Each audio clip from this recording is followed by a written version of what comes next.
Chapter 31 The Valley of Hosts. Or you shall never wake again. The three imposing figures approached without end, the growling of the ethereal hounds the only sound to follow that threat. Twilight continued to back away into the unending void that surrounded them, eyes darting between each of the foes before her in anticipation of one of them making the first move. Yet intimidation seemed to serve well as their weapon, the trio merely continuing their agonizingly slow pursuit of the retreating alicorn. What in the world is going on? Even in these seemingly dire straits, Twilight couldn't help but let her mind run a little wild, and she had an understandable amount of questions at the moment. The last thing I remember was the library. It was hazily coming back to her now. Searching Golden Oak's library with Rainbow Dash for information on Nox and his schemes, which resulted in her finding the unusual stone that had cast her into this horrible nightmare. A stone that seemed oddly familiar now, in retrospect. But she couldn't quite place her hoof on why. Considering the danger she was in at the moment, she was understandably distracted. The simultaneous and countless shouts brought Twilight back to reality, or whatever this place could be called, alerting her just in time to the snapping jaws of the dark beast that had lunged at her in her distracted state of mind. It was pure dumb luck that the flinch of surprise allowed the young alicorn to escape a gruesome fate at the fangs of this nightmarish hound. There were a few lingering doubts in her mind about whether or not she could come to any real harm in this dream, but she was not eager to find out. Her first instinct was to retaliate, to lash back with her magic. She wasn't sure if she could cause any permanent damage to these things, but she could at least persuade them to keep their distance. But there was no such action on her part. Not even a spark was to be seen. Her eyes turned upwards, as if to look to her horn, and she tried again, and again. Each time, she was met with the same result. That being, a distinct lack of a result. Teleportation, transmutation, conjuration, portable sunlight, woodworking, portable sunlight rave edition. She tried every spell she could think of in her frantic state, and nothing worked. Nothing was happening. She couldn't even feel the magic within her stirring. It wasn't that it was being blocked. It was as if her ability to cast had simply been revoked. Of course, it made sense that she wouldn't be able to cast spells here. This was a dream being controlled by the hooded figure not but a stone's throw away. Twilight was playing by her rules now. So as the wolf went for a second strike, Twilight quickly decided to run. Even without her unexpected history lessons, she knew she was heavily outclassed in this situation. The Mare in the Moon, or rather Princess Selene, had fought throughout the complete 87 years of the Great Shadow War. And while the entire duration of the conflict wasn't just one long series of battles, as there had been times when Sombra had decided to let his enemies catch their breath, it was still the longest war in recorded history. And right now, Twilight was facing off with the one pony who had seen just about every major battle that had happened. Over time, she had earned the title of the Immortal Soldier. And Twilight was not about to try and fight someone who had that title, especially not when they were able to conjure up nightmarish wolves out of thin air, and certainly not without her magic. And so, she ran, as far and as fast as she could. There was no given order on their master's part, but it wasn't long before Twilight could hear the hounds chasing after her. Unpleasant memories of her introduction to the Everfreeze Timberwolves began to rush back to her, as well as a few brief flashes from her time peering into Selene's past. It didn't take her long to put the pieces together, even in this terrifying moment. course they're connected. Why wouldn't they? I'm not that lucky. If she had the time to stop herself and slap herself for not coming to that conclusion earlier, she would have. The possibility had been dancing around in her mind ever since her introduction to Zecora. But now there was actual proof to be had on the subject. The Timberwolves were a part of this, one way or another. She spared only a moment's glance as she kept running, the two beasts doing well to keep up with her. The one who had summoned them was surprisingly absent, something that made Twilight more anxious than anything else. She had no magic, nowhere to even try and hide, and the one behind it all was nowhere to be seen. It would be upsetting if Twilight wasn't troubled by this. Speaking of, her pursuers were beginning to close the distance between them. She didn't dare look back, but she could hear them coming. It was the only thing she could hear other than her shallow breaths and pounding heartbeat. Of course, her captor had chosen to leave the limitations of fatigue and stamina in place. Why wouldn't she?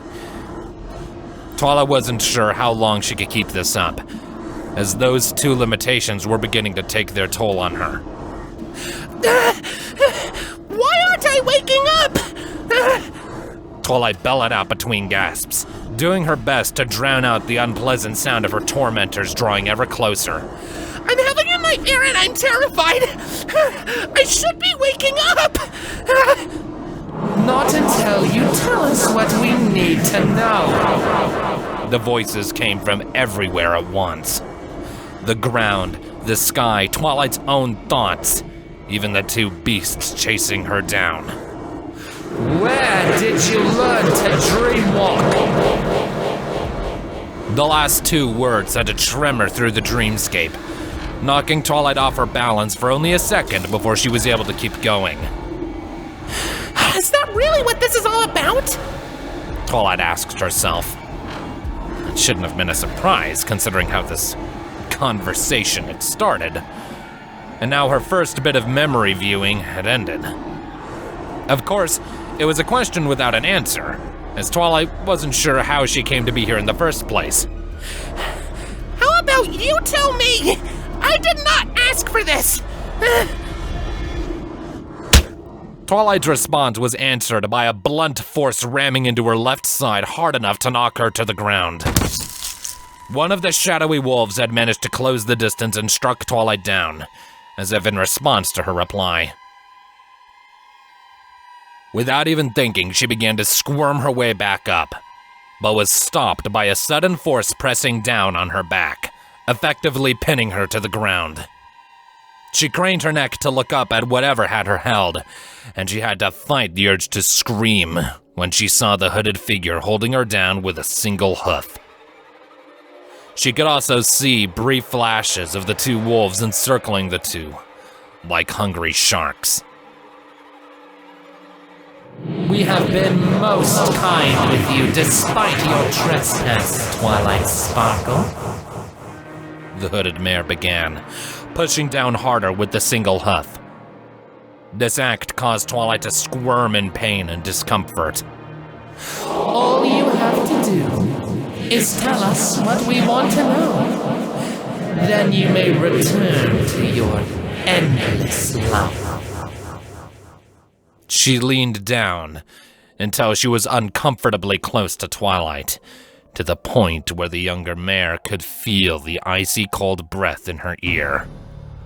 Unless, of course, you prefer the alternative.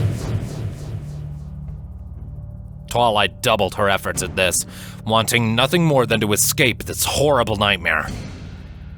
And as if to fulfill that wish, the pressure on her back was suddenly alleviated. But one unpleasant sensation was replaced by another, the sudden and very unpleasant sensation of falling. The ground beneath her had seemingly vanished, and Twilight was cast into what she perceived as a bottomless pit. Screaming as she descended, the young alicorn wildly flapped her wings as in an attempt to cease her fall, but to no avail. She managed to orient her side up, watching with silent horror as the hole that had opened up beneath her sealed itself shut, leaving Twilight in absolute darkness. It didn't take long for the falling to stop, and Twilight landed on something cold and dusty with a loud thump. She laid there on her back for a while, lightly groaning from the discomfort of falling for who knows how far. In spite of the situation's weight, she took her time getting back to her hooves. She was back in the same bleak and desolate environment she had come to know and dread. Well, the only difference being a distinct lack of antagonistic forces. Twilight was alone, completely and absolutely in this bizarre landscape. She tilted her head up to try and see where she had come from, but was met with only the same utter blackness from before. It's a dream. Why would it make sense? Twilight shook her head dismissively and returned to surveying the blank environment around her. For as far as the eye could see, there was nothing noteworthy to be seen. Just the rough, untreated ground of whatever this place was. I should keep moving. Who knows when she'll come back? And keep walking she did, staying ever vigilant for when her captors caught up with her. But, much to her surprise, the Mare in the Moon didn't reveal herself, and neither did her pets. And Twilight couldn't keep herself from asking the all-important question. Why? Perhaps this seemingly endless isolation was meant to persuade her into talking. Well, that was the only rational explanation Twilight could come up with. Intimidation hadn't worked in the other Mare's eyes. Then surely leaving Twilight alone to stew in her thoughts would. Of course, that would only help if Twilight actually knew what had caused these unusual dreams herself. And in the lull of everything, it was only now that she found herself actually putting more thought to her current situation and her captor's demands. Why does she think I know what's going on?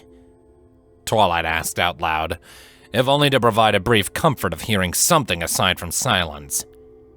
I'm the only one who doesn't know. The alicorn silently cursed herself for her curiosity and persistence. Her involvement in this whole mess was no one's fault but hers. All of it coming back to a simple bout of curiosity that spiraled way out of control. She was the one who wanted to help put a stop to whatever was going on behind the veil, to help out a bunch of strangers she had no real ties to. That was the only part she couldn't bring herself to lament, at least not in full, as bringing some sense of ease to the two ponies she had made that promise to made it all seem worthwhile.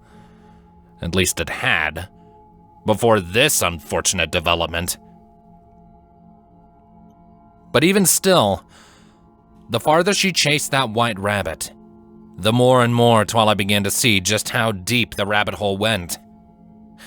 Never in a million years did she think she'd ever get tied up in a mess like this. A web of troubles tying to a centuries-old war, and the dark magic that had been involved in it. Of course, thinking of it like that, combined with the seemingly endless time to think she had been gifted with, inevitably drew Twilight's mind back to Canterlot. Back to Queen Celestia. The one solely responsible for Twilight's own alicorn ascension. And once again, Twilight began to wonder if the millennia-old alicorn had this path planned for her from the very beginning.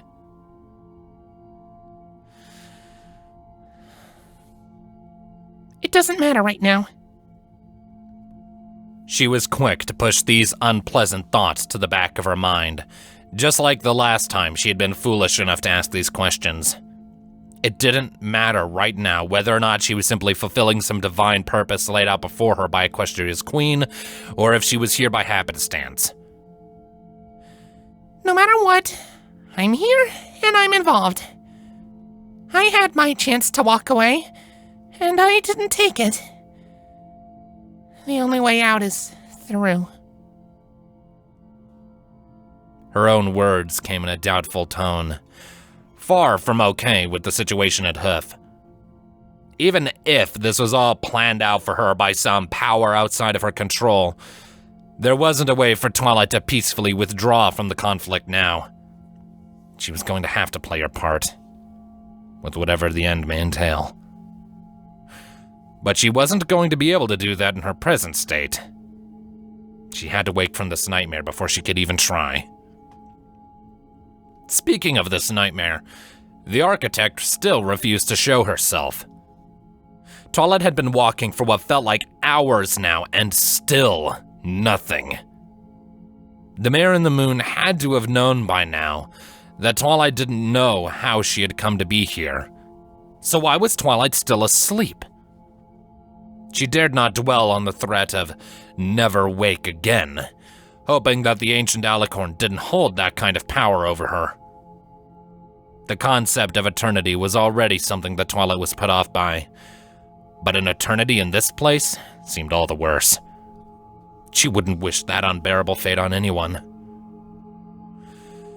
But as the hours continued to tick by, Twilight felt more and more certain that she had been left here to face infinity and darkness.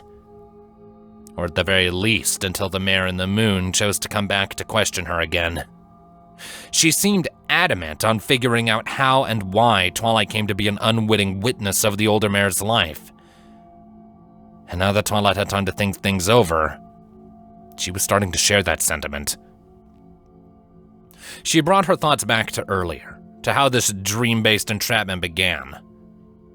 Unlike the last time, her window into the past had been shattered with the outburst of some third presence. Well, that was the only reasonable explanation Twilight could find to what had happened earlier. Looking back, it was almost as if someone had been reacting to what had been going on in those memories. Twilight couldn't blame them, considering that from what she was able to tell, Celine had been seduced by that mysterious voice. At least that was the impression Twilight had been getting before she was rudely ejected. None of this made any sense to her, and she was having a hard time trying to keep track of each little detail, knowing full well that anything in this mess of a situation could have been a hint. A hoof was rubbed against one of her temples as she kept moving forward, as if trying to coerce her brain into working harder on finding the answer. And then, there was a change. As she was walking along, not really paying attention to where she was going anymore, her hoof snagged on something. It was taut and thorny, swiftly coercing her into pulling away. This was the first time there had been any change in the environment, and it was quick to draw Twilight's attention. It was some sort of thick, black vine. And as she looked closer at the unfamiliar flora, she noticed that the thorns embedded in it were, frighteningly enough, made of onyx. Twilight could see the end of it sticking up out of the ground, stretching off into the distance. As she followed the trail made by the odd plant with her eyes, more of them became visible. The further she looked, the more twisted and tangled they became. Twilight had unwittingly stumbled upon the edge of this massive field of bramble. But now that she had noticed it, she wondered how she hadn't seen it earlier. It was massive. The twisting mass of black stretched on seemingly forever, encompassing the dull light given off by the ashen ground and casting horrid shadows into the equally black sky. And after looking at nothing but rock and dust for countless hours now, this was a welcome change of scenery, albeit a bit disturbing. Mother. Ever so weakly, a voice suddenly reached Twilight's ears. At first, she thought it was simply the wind, but something about it seemed off. And seeing as how she was in a dream, Twilight elected that anything that seemed off was worth investigating. Well, at least it would be something to do while she waited to wake up. She closed her eyes and focused, her ears turning in the direction where the sound had come from. Tia. It was definitely a voice. It was hoarse and weak, but the absolute silence of this bizarre land allowed it to carry for a very long way. And she recognized it very quickly. After all, it hadn't been very long ago that she had been speaking with it herself. Only now there was something different. The voice sounded afraid, lightly gasping between weak sobs.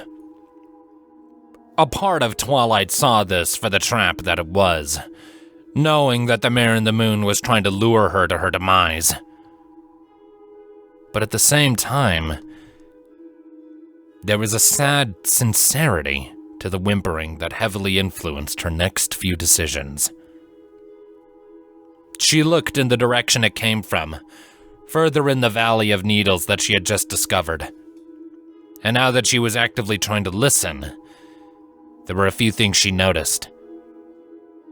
These things were enough for Twilight to brave the unforgiving terrain, stepping carefully so as to not impale herself on one of the tiny pricks in her path. The further she strode into range, the more she began to notice a pattern in the plants.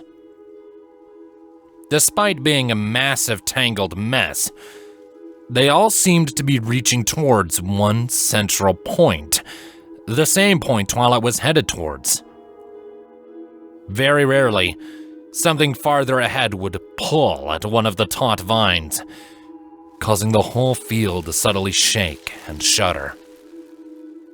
Every time it happened, Twilight had to stop and readjust herself to make sure she didn't get caught up in the spines. These weak tremors also did well to expose secrets that had been lost to this Valley of Thistles. Secrets that Twilight wished she had never seen. It wasn't the first time Twilight had seen skulls in her life. She had been to more than one museum. But this was the first time she had seen them in what could only be called a mass grave. Each entangled within these black vines. There wasn't an abundance of them. From what she saw, less than 10. But each was distinct, both in origin and deformity. One looked to have belonged to a griffin, once upon a time. At least Twilight thought it was a griffin. Everything looked right, until she noticed that the beak was jagged and serrated, as if it had grown that way. Another looked as if it had once belonged to a minotaur, one who had been unfortunate to have lost one of their horns. But this deficiency was made up by the intact twin, which seemed to have dozens of other horns jutting out of it, almost like it was an antler. But the one that gave Twilight pause was the skull of a pony. A Saurosian, if the fangs were anything to go off of. This skull had been desecrated by a series of black, jagged crystals, one of which jutted from the forehead in a twisted mockery of a unicorn's horn. For a moment, Twilight locked eyes with the empty sockets of this once living creature, a great sense of dread overwhelming her, before it was swallowed again by a tugging at the vines. Some pony, help me. The continuing outcries of the voice brought Twilight back to reality, or as close as she could get to reality at the moment. And once again, she pushed forward. The same song and dance repeated over and over again, until the young mare finally came upon the source of the tugging and the whimpering. The heart of the bramble patch, if the now apparent circular pattern of the vines was anything to go off of.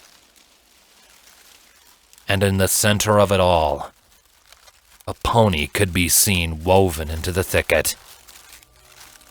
It was hard to notice her at first, her dark coat blending in well with the dark bindings that held her. But it was easy enough to find where the mare began, if the intensely glowing silver horn was anything to go off of. From there, Twilight traced the outline of the trapped pony with a look of blatant terror. Like horrid chains, the vines wrapped around the mare in impossible knots. Her head was relatively free, save for the thick loop around her neck. Laying on her side, her legs were splayed out far and wide to one side of her, each one held in place by any number of these black vines. Twilight couldn't see the pony's bat-like wings from here, but it was safe to assume that they were being held similarly. Small lines of long-since dried blood marked where the thorns had pierced the mare's skin. Nowhere near as many as there should have been. And tears flowed freely from the face contorted in fear and pain. Her breaths were short and silent, growing in volume and speed whenever her body spasmed in a futile attempt to break her bonds. The source of the vines being tugged about, no doubt. As Twilight drew closer, the spasms grew in frequency. Although Twilight wasn't even sure that this mare is aware of her surroundings, let alone the second alicorn's presence. Celine? Twilight managed to ask, disturbed by the sight in front of her. Please, free me. Celine seemed to choke out in reply, through her tears and her gasps. Any pony, please.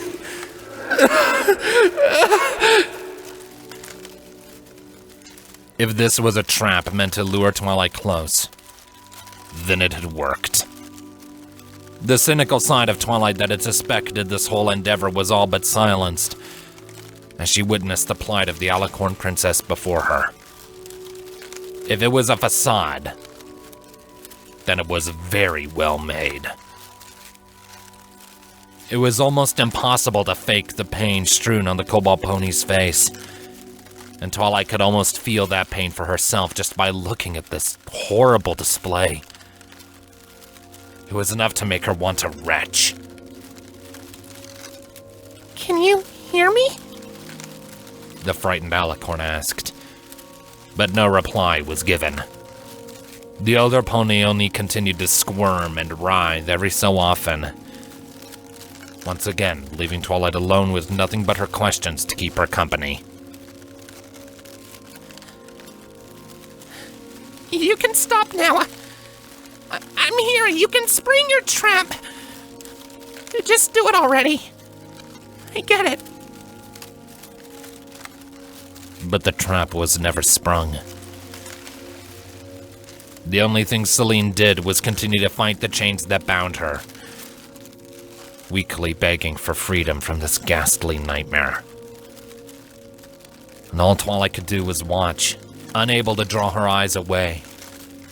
She tried, thinking for a moment that this might be some new kind of torture, conjured up by the mare in the moon to make her talk. But she found herself enraptured by Celine's silver magic. Bright and potent, the aura was healthy and strong, unimpeded by the apparent physical pain she was in. This caught Twilight's attention, distracting her for a moment from the other pony's plight. If this was all meant to be some kind of trap, then why was the mare's horn glowing? It seemed like such an odd detail to include, unnecessary even. Unless, of course, this wasn't a trap after all. Either way, Twilight couldn't stand to watch this anymore. She quickly searched for a piece of vine that was mostly clear of shards, and began working to try and free Celine with her teeth.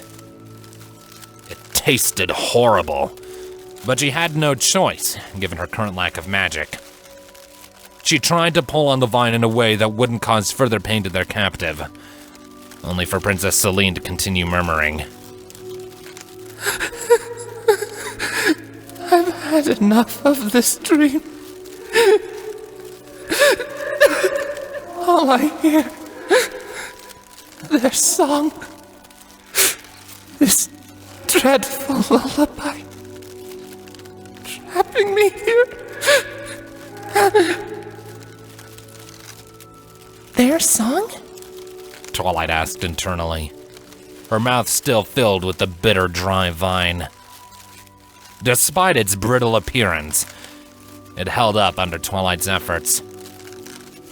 Either her above-average strength was also something nullified in this dream, just like her magic, or these things were just that tough. Twilight eventually gave up and turned back to the draped pony. What song? Who's singing? There you are. The many voices of the Mare and the Moon spoke from behind as if to answer that question. Celine's struggles intensifying in response. What have you been up to? Seeking aid in a fragmented shard of ourselves? Twilight spun around to find the Mare and the Moon silently standing behind her in the bramble. The black vine stretched and distorted around their evident master, creating a clear patch for her to stand in. Immediately on guard, Twilight did what she could to face the antagonistic force without skewering herself on the sharp environment. She lightly shifted the muscles in her wings, hoping that flight would become an option in this place. Because if it didn't, she was squarely out of options. But the hooded mare didn't make a move. She didn't say or do anything at all.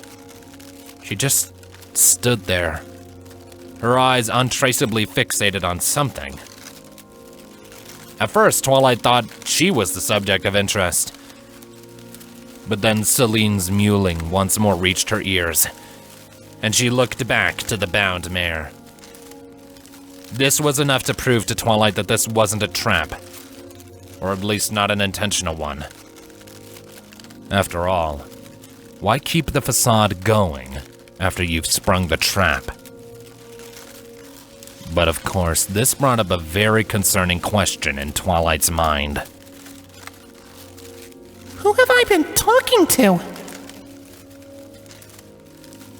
Alas, that question would not be answered within this dream. A sudden sensation of weightlessness washed over Twilight in a powerful wave as she was plucked upwards by some unseen force. Her sudden escape wasn't unnoticed, the Mare and the Moon quickly looking up after her as if shocked by this development, yet seemingly unable to do anything about it. Then, without warning, yet with a loud gasp, Twilight found herself waking up somewhere else.